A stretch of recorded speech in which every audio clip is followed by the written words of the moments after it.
Good evening everyone, welcome to Shri Shri Krishna institute. स्वागत है आप सभी का हमारे इस यूट्यूब चैनल में। और काफ़ी लंबे समय अंतराल के बाद आज मैं आप लोगों के बीच उपस्थित हुआ हूँ कुछ नई इन्फॉर्मेशन के साथ, कुछ नई बातों के साथ, जिसको क्लियर करना अभी के टाइम में बहुत ज़्यादा ज़रूरी है। जैसे अभी के टाइम में हमारे दिमाग में बहुत तरह की सवाल चल रही है कि भाई वैकेंसीज आएंगे या नहीं आएंगे, वैकेंसीज में 3 ईयर का जो टर्म आ गया है इससे रिलेटेड क्या बातें हैं, और भी बाकी चीज़ों पर हम लोग बात करेंगे कि क्या होने वाला है, क्या होगा। अभी जिस तरह की अनिश्चितताएं चल रही है, हमें ऐसा लग रहा है कि भाई कहीं हमारा भविष्य अधर में तो नहीं अटक रहा है। हम तैयारी किए जा रहे हैं पर उसके बारे में कोई भी ये जो इनपुट है वो हमें मिल नहीं रहा है, वैकेंसी रिलीज नहीं हो रही है, तो कहीं ना कहीं एक टेंशन सा बन गया है। तो आज इसी टॉपिक पर हम लोग बात करेंगे। तो ये तो बेसिक बात है, पर उसके पहले एक छोटा सा जानकारी दे दे अपने सारे बच्चों को कि जितने भी बच्चे जुड़े हैं जो जानकारी से इंटरेस्टेड है उन्हें मैं बता दूं कि अभी लेटेस्ट हमारा नया बैच शुरू हो रहा है। ये उसकी बेसिक सी इंफॉर्मेशन ये आपको दिया हुआ है, पीछे ये देख लो आप, 17 तारीख को टाइमिंग दिया हुआ है इस तरीके से। तो ये बेसिक बात है, पर काम की बात अभी थोड़ी देर में करते हैं। आइए, तो ये एमएम नरवणे साहब ने एक मैसेज दिया था। मैसेज क्या दिया? तो इन्होंने एक मैसेज दिया, बताया कि भाई हमारे यहाँ इन्होंने जो मैसेज लिखा है मैं इसकी हिंदी कर देता हूँ कि army chief general Manoj Mukund Naravane on shortage of officer in the force. तो कहते हैं एक टॉपिक था कि भाई ऑफिसर्स की कमी हो गई है फोर्स में, उस पर मनोज मुकुंद नरवणे ने एक बयान जारी किया। क्या बयान जारी किया? कहा कि there is a shortage of officer. कहता है कि इसमें कहीं कोई शक नहीं कि हमारे यहाँ ऑफिसर्स की कमी है, but it is not because there is lack of people applying for it. लेकिन इसके लिए ये कारण नहीं है कि लोग इसके लिए अप्लाई नहीं कर रहे हैं।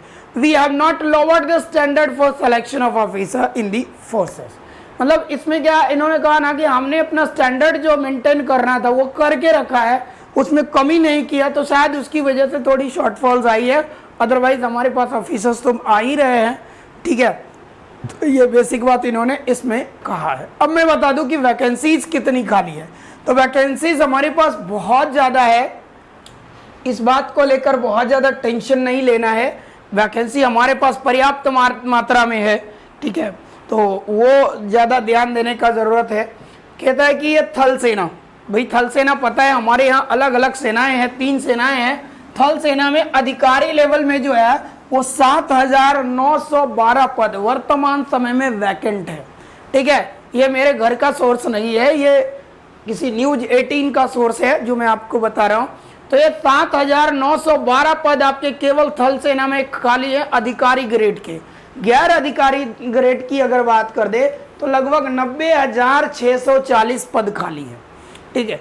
और ये मिड टाइम कोरोना में बहुत सारी वैकेंसीज, बहुत सारे पद खाली भी हुए हैं, तो थोड़े उनकी भी बात है। कुछ लोग रिटायर कर गए, कुछ लोगों की डेथ हो गई, या फिर हमारे यहाँ अलग अलग घटनाएं घटी, तो इस तरीके से ऑफिसर्स की संख्या घटी है। उसी तरह वायुसेना में देख लो 610 ऑफिसर यानी अधिकारी पद खाली है। और गैर अधिकारी पद की बात करें तो लगभग 7,104 पद आपके खाली हैं। तो इसमें एकदम सोचने की बात नहीं है, आपके पास क्लियरली दिया हुआ है कि 7,000 पद अभी खाली है और धीरे धीरे ये भरा जाएगा, ये प्रोसेस शुरू करी जाएगी। नौसेना की बात करें, नेवी की बात करें तो 1190 आपके ऑफिसर पद के रिक्रूटमेंट पड़े हैं खाली। तो 1190 पद पर जो है वो खाली है, आपका रिक्रूटमेंट जल्दी होने जा रहा है। और गैर अधिकारी पद की बात करें तो ये आपको 11,927 पद, इट मीन्स कह सकते हैं हम लोग कि ये इतने पद खाली हैं। अब थोड़ी सी बात कर लेते हैं, इसमें थोड़ी सी बात कर लेते हैं कि भाई अक्सर हमें कंफ्यूजन आ रहा है भाई कि क्या होगा। पिछले जो एग्जाम्स हुए उसकी अभी तक कोई अपडेट्स नहीं आई है। पिछला जो हमारा एग्जाम हुआ है उसके रिजल्ट्स नहीं आए हैं। एक एग्जाम के फाइनल लिस्ट आने बाकी है, दूसरे का प्री रिजल्ट आना बाकी है, उसके बाद अभी नई नोटिफिकेशन रिलीज नहीं है।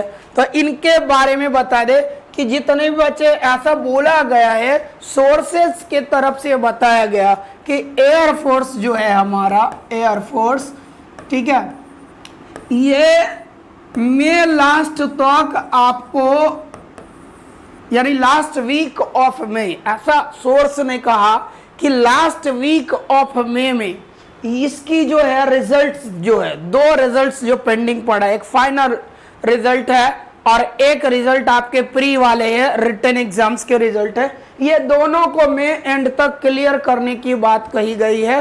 साथ ही साथ सोर्सेस से ये भी पता चला है कि जून के फर्स्ट वीक में आपको नई वैकेंसी आ रही है।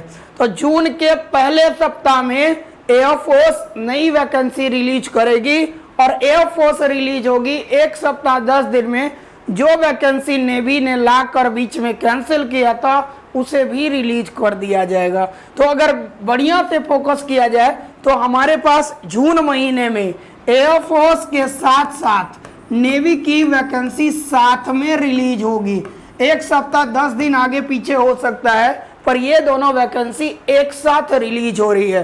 तो घबराने का बिल्कुल बात नहीं है, इसमें हमारी वैकेंसी आ रही है। आप बिल्कुल सोचना बंद कर दो कि वैकेंसी नहीं आएगी।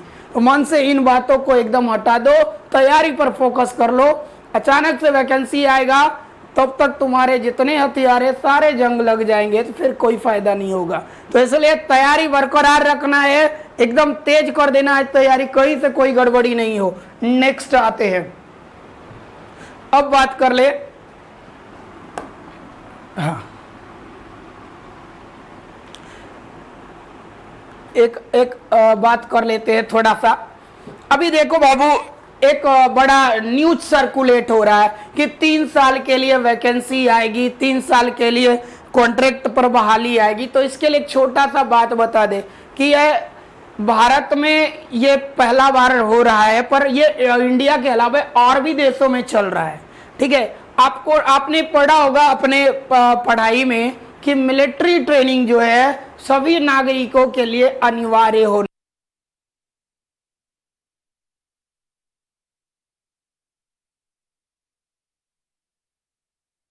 देश के सभी नागरिकों के लिए।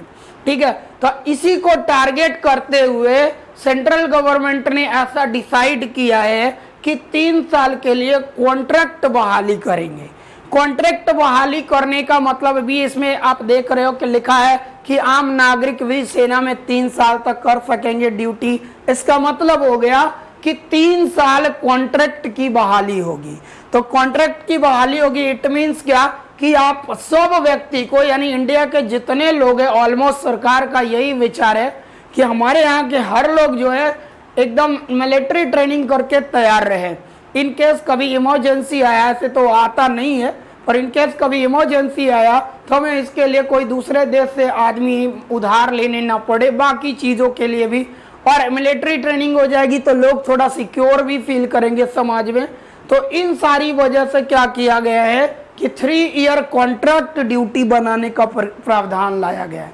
तो इसको एकदम ये नहीं सोचना है कि अब 3 वर्ष का अगर आ गया तो आपकी रेगुलर वैकेंसीज आनी बंद हो जाएगी। ठीक है, उस पर हम और आगे बात कर रहे हैं। थोड़ा देखो इस स्लाइड को, इसमें आपका दिया हुआ लाइन है, आपके पेपर में दिया हुआ था कि सेना में नौकरी के बाद कारपोरेट सेक्टर में जा सकेंगे युवा, संविदा पर 3 साल के लिए भर्ती होंगे। अब इसमें क्या है, देखो 3 वर्ष के लिए अपॉइंटमेंट तो होगा आपके सेना के सभी अंगों में जो भी है, पर 2 बातें होती है। सेना के अंगों में 2 तरह की बहाली होती है, एक टेक्निकल होता है और दूसरा नॉन टेक्निकल। ठीक है, तो ये जो मिलिट्री ट्रेनिंग आपको मिलेगी वो नॉन टेक्निकल लेवल का होगा, क्योंकि टेक्निकल लेवल का जो ट्रेनिंग होता है वो 2.5 से 3 साल तो इनकी ट्रेनिंग में ही गुजर जाते हैं। तो जब ये ट्रेनिंग करते ही गुजार देंगे तो कॉन्ट्रैक्ट में ये सर्विस दे कहाँ पाएंगे। ठीक है, तो इसलिए ऐसा बिल्कुल नहीं सोचना है कि आपके वैकेंसी को अफेक्ट करेगा, ये किसी भी एंगल से आपके वैकेंसी को अफेक्ट नहीं कर रहा है। ये सरकार की प्लान बड़ी लंबी है, उसके हिसाब से ये चल रहे हैं। ये पेपर की कटिंग देख के बिल्कुल नहीं सोचना है कि अब क्या है, मिलिट्री भी हमारी प्राइवेटाइज हो जाएगी, हम लोग भी कॉन्ट्रैक्ट पर काम करने लगेंगे, हमारा सैलरी भी उसी तरह का हो जाएगा। तो ऐसा बिल्कुल नहीं सोचना, ये केवल मन का भ्रम है, ठीक है। ऐसे भ्रम हमारे यहाँ होते रहते हैं, तो इन चीज़ों से बचना है। आपका बाकी सारा जो कंफ्यूजन है वो मैंने ऑलमोस्ट दूर कर दिया है। वैकेंसी बहुत जल्द रिलीज हो रही है। इन्हीं शुभकामनाओं के साथ आपको यहीं पर छोड़े जाते हैं, ठीक है। और जैसे ही कुछ और अपडेट्स आता है तो मैं आपके बीच आता रहूँगा, नए नए तरीके से देता रहूँगा आपको जानकारी, ठीक है। तो इन चीज़ों का आपको ध्यान रखना है, ठीक है। चलिए, तो अब इसी के साथ हम इस सेशन को एंड करना चाहेंगे और मिलते हैं अगले सेशन में कुछ नए चीज़ों के साथ, नई इंटरेस्टिंग बातों के साथ। तब तक के लिए जय हिंद, गुड बाय एंड